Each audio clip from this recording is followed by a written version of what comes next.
السلام علیکم ویورز، آپ دیکھ رہے ہیں ان سرچ آف وزڈم۔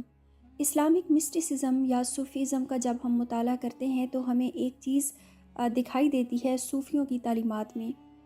کہ دنیا کے مختلف مذاہب کو لے کر ان کا جو نقطہ نظر ہے وہ کچھ ایسا ہوتا ہے کہ وہ اس چیز پر سٹریس کرتے ہیں کہ ہر مذہب ایک ہی خدا کی طرف لے کر جاتا ہے، یعنی equality of all religions per stress کرتے ہوئے نظر آتے ہیں۔ یعنی صوفی بزرگوں کا جو مین فوکس ہوتا تھا وہ یونیورسل ویو آف گاڈ پہ ہوتا تھا۔ ان کا یہ کہنا تھا کہ مسلمان اسی خدا کو اللہ کے نام سے پکارتے ہیں، یہودی اسی خدا کو یہوہ کے نام سے پکارتے ہیں، اور ہندو اسی خدا کو بھگوان کے نام سے پکارتے ہیں۔ یعنی ہر مذہب کی تعلیمات کو جتنا آپ گہرائی میں پڑھتے جائیں گے آپ ایک خدا تک ہی پہنچیں گے۔ اور پرسنلی اگر میں اپنی بات کروں تو میں اسٹڈی آف ریلیجنس کی ایک اسٹوڈنٹ ہوں، اور ریلیجنس کو جب ہم پڑھ رہے ہوتے ہیں تو واقعی کچھ چیزیں ایسی نظر آتی ہیں جو کہ تمام ریلیجنس میں، تمام مذاہب میں سملر ہوتی ہیں، ایک جیسی ہوتی ہیں۔ اپنی آج کی اس ویڈیو میں ہم کچھ ایسی ہی باتیں ڈسکس کریں گے جو کہ ہمیں تقریباً دنیا کے سارے بڑے مذاہب میں ایک جیسی نظر آتی ہیں۔ So let's get started.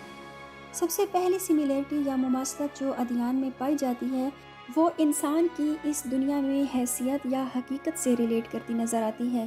یعنی انسان ایک گناہ گار اور گناہ کرنے والی مخلوق ہے، اور اپنے گناہوں کا خمیازہ وہ اس دنیا میں بھگت رہا ہے۔ مثلاً اگر ہندوازم اور بدھزم میں دیکھا جائے تو ان دونوں مذاہب کی تعلیمات یہ بتاتی ہیں کہ اگر آپ اپنی موجودہ زندگی میں گناہ کرتے ہیں، یعنی اس کارما کا بدلہ آپ کو اگلی زندگی میں ملے گا، اور آپ ایک سائیکل آف ری برتھ میں پھنسے رہیں گے جب تک کہ آپ اپنے آپ کو سدھار نہیں لیتے اور گناہوں کی زندگی سے چھٹکارا نہیں پا لیتے۔ اگر کرسچینٹی کی بات کی جائے تو کرسچینٹی میں بھی یہ عقیدہ پایا جاتا ہے کہ حضرت آدم علیہ السلام اور حضرت حوا علیہ السلام اس دنیا پہ اپنے کیے گئے گناہ کی وجہ سے آئے تھے، اور اس دنیا میں پیدا ہونے والا ہر بچہ فطرتاً گناہ گار ہے۔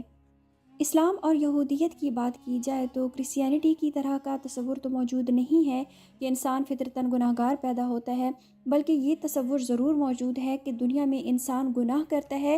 اور ان گناہوں کی سزا آخرت میں تو ملے گی ہی، لیکن اگر دنیا میں بھی خود کو نہ سدھارا، خود کو نہ سنوارا تو دنیا میں بھی ان گناہوں کی سزا مل کر رہے گی۔ یعنی دنیا کے تمام بڑے مذاہب میں گناہ ایک ایسی چیز ہے جو کہ آپ کو راستے سے بھٹکاتا ہے، اور انسانوں کو ہر مذہب یہی تعلیم دیتا ہوا نظر آتا ہے کہ اپنی غلطیوں کو سدھارو اور راستے پہ واپس آ جاؤ، سیدھے راستے پہ واپس آ جاؤ۔ دوسری مماثلت جو تقریباً تمام بڑے ادیان میں پائی جاتی ہے وہ ہے ایک سپریم بینگ کا کانسیپٹ۔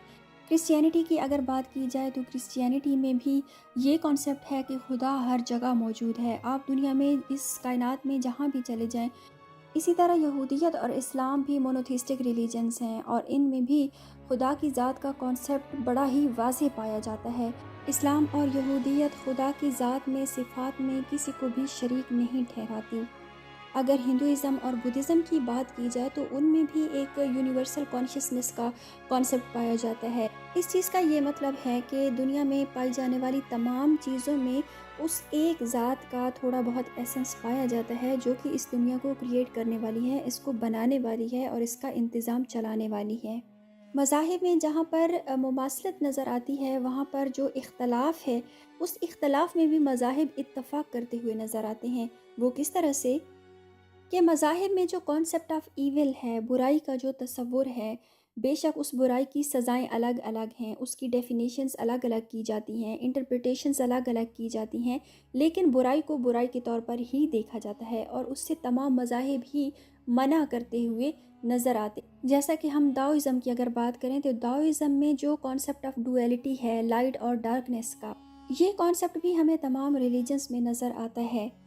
یعنی ایک اچھائی کی طاقت ہے جو کہ لائٹ ہے، جو اچھے کاموں کی طرف کھینچتی ہے انسان کو اور اچھے کام کرنے پر مجبور کرتی ہے، اور ایک وہ تاریکی کی طاقت ہے جس کو ہم اسلام، کرسچینٹی اور جوڈائزم میں شیطان کے روپ میں دیکھ سکتے ہیں، کہ یہ تاریکی کی طاقت انسان کو برائیوں کی طرف مائل کرتی ہے، اور لائٹ اور ڈارکنیس کے اس سائیکل میں انسان گھومتا رہتا ہے۔ یعنی مذاہب میں ہمیں ایک ڈوئلسٹک ایلیمنٹ نظر آتا ہے۔ داؤزم میں یہ لائٹ اور ڈارکنیس کا سائیکل نظر آتا ہے، اسلام، کرسچینٹی اور جوڈائزم میں شیطان اور خدا کی ذات نظر آتے ہیں، اور ہندوازم میں اگر دیکھا جائے تو شیوا اور کالی،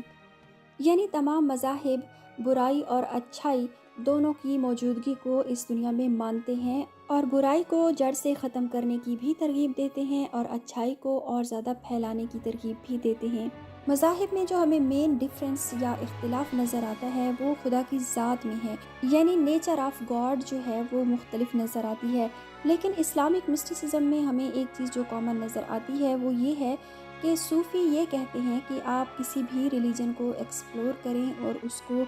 اس کی فلسفی کو ڈیپلی پڑھیں گے تو آپ یہ جان جائیں گے کہ ہر مذہب اس ایک ہی طاقتور ہستی کی طرف لے کر جا رہا ہے جو کہ اس دنیا کو بنانے والی ہے، جو کہ اس دنیا کا انتظام چلانے والی ہے۔